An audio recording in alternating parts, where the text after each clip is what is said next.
Assalamualaikum. So in this video I am going to review मैं इस video के अंदर अपने एक प्रोजेक्ट को रिव्यू करने जा रहा हूँ जिसका नाम है टाइम टेबल। असल में कुछ दिनों पहले हमारे स्कूल के प्रिंसिपल ने मुझे ख़ुद इंस्ट्रक्शन दी थी, मतलब मुझे एक तरह से अपॉर्चुनिटी दी थी कि ये एक ऐसा प्रोग्राम बनाएं कि जिसके ज़रिए ऑटोमेटिकली टाइम टेबल जनरेट हो जाए पूरे स्कूल का। तो तकरीबन 5 से 6 हफ़्ते, मतलब 2 से 3 हफ़्तों के अंदर मैंने कोशिश करता रहा और जो है ना मैं एक फाइनल इस पर पहुँचा। पर स्कूल वालों की बदकिस्मती कि उन्होंने ये प्रोग्राम एक्सेप्ट नहीं किया। सो इस प्रोग्राम के अंदर क्या किया जाता है कि हम जाते हैं, इस प्रोग्राम के अंदर कोई मतलब ग्राफिकल यूज़र इंटरफेस नहीं है। हमें सिर्फ़ और सिर्फ फाइल्स इंपुट करनी होती है इस फ़ोल्डर के अंदर। इस फ़ोल्डर के अंदर अगर जाएँ तो फॉर एग्ज़ाम्पल ये इतनी सारी फाइल जो है ना, जो जिसको टाइम टेबल बनाना होता है वो इसके अंदर इनपुट करता है। फॉर एग्ज़ाम्पल लाइब्रेरी के अंदर हमने पहले से ही क्लासेस के बारे में बता दी है कि जो है ना ये 7A की जो है ना लाइब्रेरी फ्राइडे के दिन 14 पीरियड के अंदर होगी, और ये पहले हमने फ़िक्स कर दी है। ये लाइब्रेरी की चीज़ें फ़िक्स कर दी हैं। और फिर उसके बाद इनपुट फाइल्स में जाएँ तो OS 4 की भी चीज़ें फ़िक्स कर दी हैं, मतलब ऑप्शनल सब्जेक्ट जो होता है हमारा 4th ऑप्शनल सब्जेक्ट जो होता है वो जो है हमने पहले ही फ़िक्स कर दिया है। OS टीचर जो OS 4 की टीचर होती हैं, ऑप्शनल सब्जेक्ट की टीचर होती हैं, वो हमने पहले से बता दी हैं कि ये जो है मतलब फॉर एग्ज़ाम्पल ये 3 टीचर हैं जो हमारी ऑप्शनल सब्जेक्ट पढ़ाती हैं, और उनके क्या बोलते हैं उनके नाम और उनके जो है ना क्लासेस के बारे में बता दिए कि 9 क्लास को पढ़ाती हैं। ये 2 टीचरें 9 क्लास की ऑप्शनल सब्जेक्ट की टीचर हैं, ये 10 की हैं, ये 11 की हैं। और फिर उसके बाद हमने बता दिए कि पीटी जो होता है फिज़िकल, जो मतलब उसका पीरियड होता है खेलने वगैरह का, तो उसके अंदर भी हमने फ़िक्स कर दिया, जैसे लाइब्रेरी के अंदर किया था। अब डेटा इनपुट डॉट जेसन के अंदर देखते हैं क्या है। डेटा इनपुट डॉट जेसन के अंदर ये जो सारी की सारी चीज़ें हैं ना, बाद में दिखाता हूँ आपको अभी। तो जैसे मीटिंग है, फॉर एग्ज़ाम्पल टीचरों की हर सब्जेक्ट की हफ्ते में एक बार मीटिंग होती है। तो केमिस्ट्री के सब्जेक्ट की मीटिंग होती है मंडे के दिन तीसरे पीरियड में। फ़िज़िक्स की पहले से फ़िक्स करवानी थी कि मैथ की जो है ना सारी टीचरें, मैथ की जितनी भी टीचर होंगी वो सारी की सारी जो है ना ट्यूसडे के दिन सेकंड पीरियड के दिन उनको कोई पीरियड नहीं देना है, क्योंकि उनकी जो है ना मीटिंग है, उनकी जो है ना मतलब प्रिंसिपल से मीटिंग होगी। और इंग्लिश की भी इसी तरह सारी की सारी बता दी हैं पहले।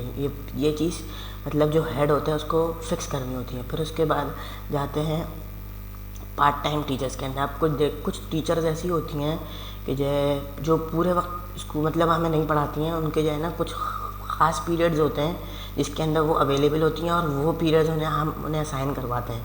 तो फॉर एग्ज़ाम्पल ये एक टीचर है मिस अम्मारा, तो इनके जो है ना फॉर एग्ज़ाम्पल मंडे के दिन पहला पीरियड अवेलेबल है, और वही टीचर वेडनेसडे के दिन तीसरे पीरियड भी अवेलेबल हैं, और वही टीचर फिर थर्सडे के दिन सेकंड पीरियड भी अवेलेबल है। अब एक हमज़ा नाम के सर हैं, तो वो थर्सडे के दिन सारे पीरियड अवेलेबल होते हैं और फ्राइडे के दिन सारे पीरियड अवेलेबल होते हैं। तो हमें पीरियड लगाने की ज़रूरत नहीं है, हम स्टैटिक लगा देंगे। इस तरह स्टैटिक इसमें भी लगा दिया, पर अगर किसी दिन के अंदर किसी ख़ास पीरियड में वो अवेलेबल हैं तो उसके जो है ना ख़ास पीरियड नंबर जो है ना स्पेसिफिकली देना पड़ता है। अब इसके बाद जाते हैं इनपुट फाइल्स के बाद हमारे पास आता है पीरियड काउंट। अब पीरियड काउंट के अंदर हम ये देखते हैं कि हमने एक पूरी CSV फाइल देनी होती है।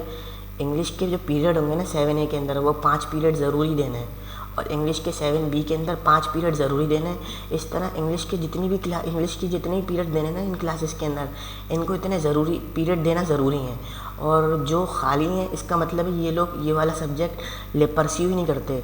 फॉर एग्ज़ाम्पल 10C है, 10C साइंस वाला सब्जेक्ट नहीं लेती है, बट मगर वो जो है ना पाकिस्तान स्टडीज़ लेती है और ऐसे सब्जेक्ट लेती है। तो जो नहीं लेती है उसकी जगह ब्लैंक छोड़ देना है। तो फिर उसके बाद हम जाते हैं, हमारा पीरियड काउंट के बाद आता है टीचर.csv।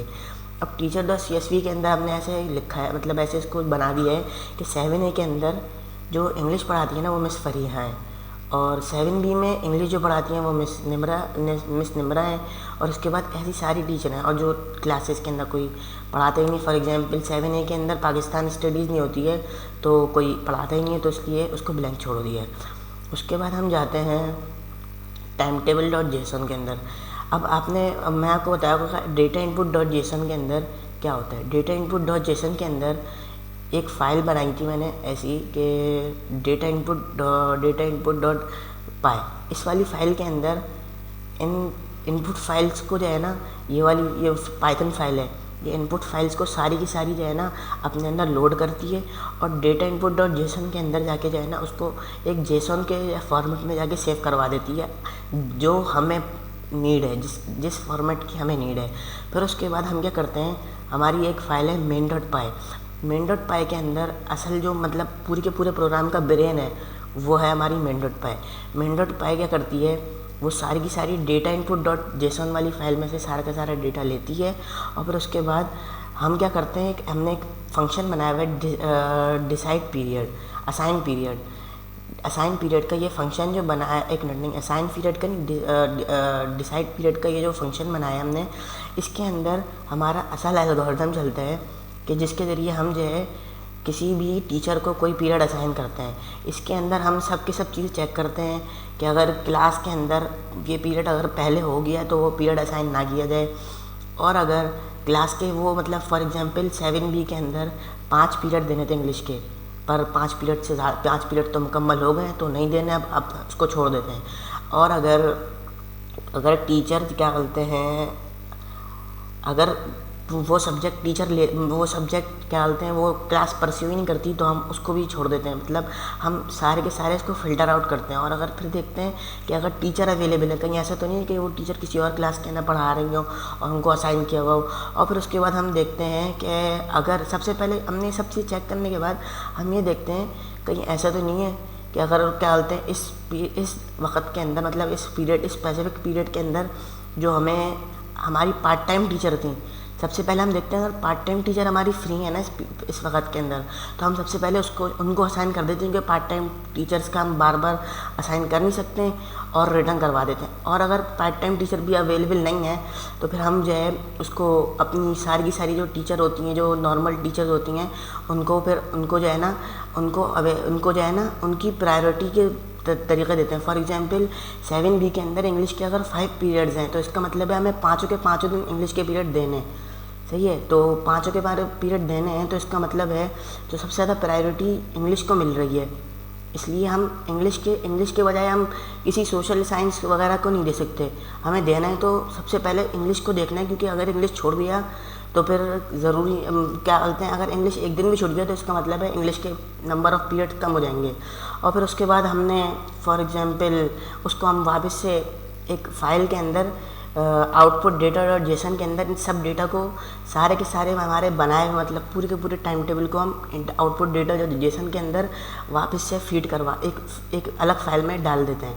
फिर उसके बाद हम जाते हैं, ये सारे के सारे फंक्शन हैं जो फ़िल्टर करते हैं। फॉर एग्जांपल टीचर अवेलेबल है, ये फंक्शन चेक करता है कि इस पीरियड में ये टीचर अवेलेबल हैं, और अगर टीचर अवेलेबल होती हैं तो वो ट्रू कर देता है, और नहीं होती तो फॉल्स कर देता है। चेक पीटी के अंदर ये होता है कि अगर टीचर क्या बोलते हैं, अगर किसी क्लास की इस दिन के अंदर, इस पीरियड के अंदर अगर पीटी है तो वो ट्रू कर देता है, और अगर नहीं होती तो फॉल्स कर देता है। यही चेक लाइब्रेरी के अंदर है, और OS पीरियड के अंदर भी यही काम है। और टाइम टेबल फ्रॉम क्लास, ये हम उसको मैनिपुलेट करने के लिए किसी फॉर्मेट में डालने के लिए करते हैं। फिर उसके बाद हम चलते हैं टाइम टेबल, वापस से अपने उसी फोल्डर के अंदर जाते हैं। हमें एक और फाइल मिलती है, हमारी है CSV formatter.py। इसके अंदर जाते हैं। इसके अंदर आउटपुट डेटा डॉट जेसन के अंदर हमने जितनी भी सारा डेटा दिया था ना, वो सारा का सारा ये अपने अंदर लोड करती है, और बारी बारी ये जो है ना एक और फोल्डर के अंदर CSV फॉर्मेट के अंदर आउटपुट करवा देती है। तो मतलब आप इनपुट देते हैं CSV में, आपका आउटपुट मिलता है CSV के अंदर। सबसे पहले क्या करते हैं, हम इनपुट डेटा डॉट जेसन को डेटा इनपुट डॉट पाई को रन करवाते हैं। फॉर एग्जांपल अगर आप कोई मतलब ऐसे यूज़र हैं, आप फॉर एग्जांपल आप नॉन प्रोग्रामर हैं, तो आप क्या करना होगा, आपको इनपुट फाइल में जाके अपनी फाइल्स इनपुट करवानी होंगी, इसकी रिक्वायरमेंट्स पूरी करनी होंगी। फिर उसके बाद डेटा इनपुट डॉट पाई को रन करना होगा। फिर उसके बाद मेन डॉट पाई को रन करना होगा, जो कि असल एल्गोरिथम चलाती है। मेन डॉट पाई ने सारा टाइम टेबल बना दिया है, पर आपको वो जो है ना रीडेबल नहीं होगा। तो रीडेबल करवाने के लिए हम CSV फॉर्मेटेड .py को चलाते हैं, जो सारा का सारा डेटा ना CSV फाइल के फॉर्मेट के अंदर आउटपुट करवा देती है। अब देखें 10A का जो है टाइम टेबल, 10A का टाइम टेबल ना ये पूरा का पूरा CSV फोल्डर के अंदर जो है ना ये आ गया है। एक मिनट, इसको ये CSV इसके अंदर जो है ना ये CSV फॉर्मेट है। फॉर एग्जांपल ये पहला पीरियड, दूसरा पीरियड, तीसरा, चौथा, पांचवा, ये सारे के सारे पीरियड ऐसे इसने जो है ना कर दिए। CSV फॉर्मेट है पर इसने भी जो है ना इसको सही से दिखा नहीं रहे। और फिर उसके बाद इस तरह ये जो है सारे की सारी जो है ना जितनी भी क्लासेस हैं, फॉर एग्जांपल 10A 10B आखिर तक जितनी भी क्लासेस हैं सबको ये लिस्ट डाउन कर देती है इस तरह।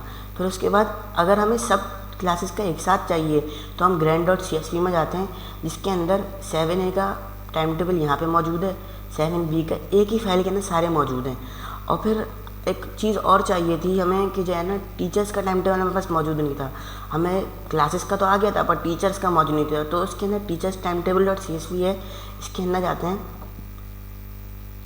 इसके अंदर हर टीचर का टाइम टेबल उनकी जो है ना नाम के नीचे लिखा हुआ है। फॉर एग्जांपल मंडे के दिन दूसरा पीरियड जो है ना 7D में देना है, उनको इंग्लिश पढ़ाना है। और ट्यूसडे के दिन दूसरा पीरियड है उनका 7D में इंग्लिश उनको पढ़ाना है। वेडनेसडे के दिन भी दूसरा पीरियड है 7D इंग्लिश पढ़ाना है उन्हें। इस तरह जो है ना उनको जो है सारी की सारी टीचरों का टाइम टेबल इसके अंदर आ गया है। तो मैंने ये इतना बड़ा मतलब बनाया था, अल्लाह ने मेरी मदद करी थी, अल्हम्दुलिल्लाह कंप्लीट तो हो गया ये। तो जज़ाकल्लाह।